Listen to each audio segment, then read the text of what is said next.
My early interest in psychology came from loving children. I love little people. I think that they're really interesting to spend time with and to get to know and understand how they perceive the world and navigate. And initially I had plans to be a social worker. And I thought that that would be the way to spend time with children and families and to help people.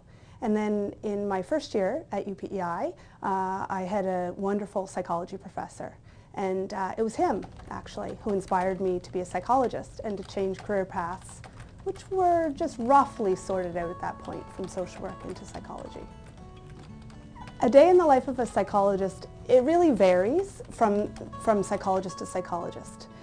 So there are psychologists who work in various settings. There are psychologists who work in research positions, in research facilities, psychologists for sure at universities working as faculty, and there are psychologists who work in government sectors, like in the Department of Health, like I do, in the Department of Education, school settings.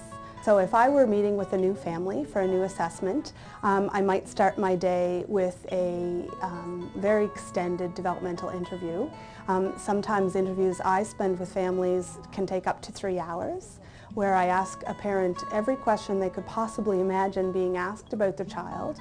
And then I would spend some time after that scoring and summarizing the findings. Probably be making contact with other professionals who might know that child. For example, calling speech-language pathologists or teachers or early childhood centers and asking them about, their experience with the child. You have to enjoy people, first and foremost, and not be a judgmental person.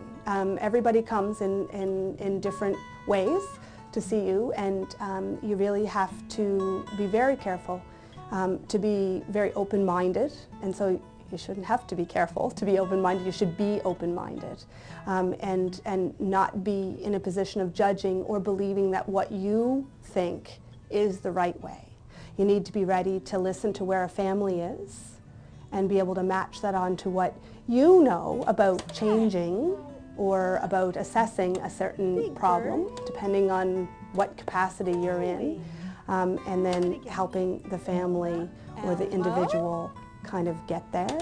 To be a psychologist in PEI and in most provinces in our country, you require a doctoral degree of education. So I have a PhD in clinical psychology.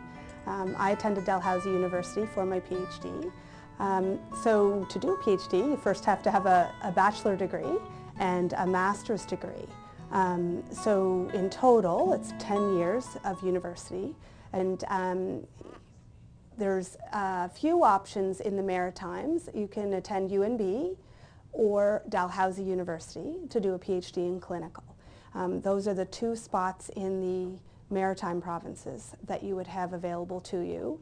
You might choose to go to another university setting to do your undergraduate degree.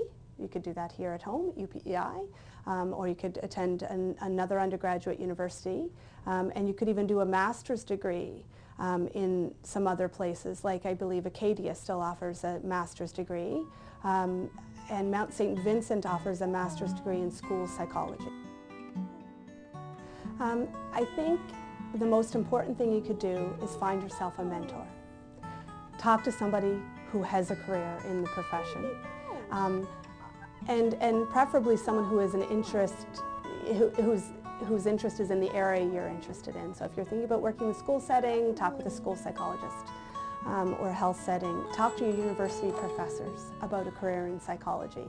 Those of us who work for government, like I do in the Department of Health, my role is quite specialized, but even still I have anywhere from a 6 to 8 month wait list to get in to see me. So obviously there's demand.